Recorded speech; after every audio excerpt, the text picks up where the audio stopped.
రాష్ట్ర మంత్రి పొన్నం ప్రభాకర్ని కలిశారు మొయినాబాద్ మున్సిపాలిటీ నూతన పాలక వర్గం సభ్యులు.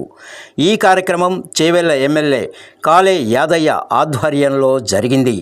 ఇటీవల మొయినాబాద్ మున్సిపాలిటీ కాంగ్రెస్ పార్టీ కైవసం చేసుకోవడంతో ఎమ్మెల్యే కాళే యాదయ్యకు నూతన పాలక వర్గానికి అభినందనలు తెలియజేశారు మంత్రి పొన్నం ప్రభాకర్.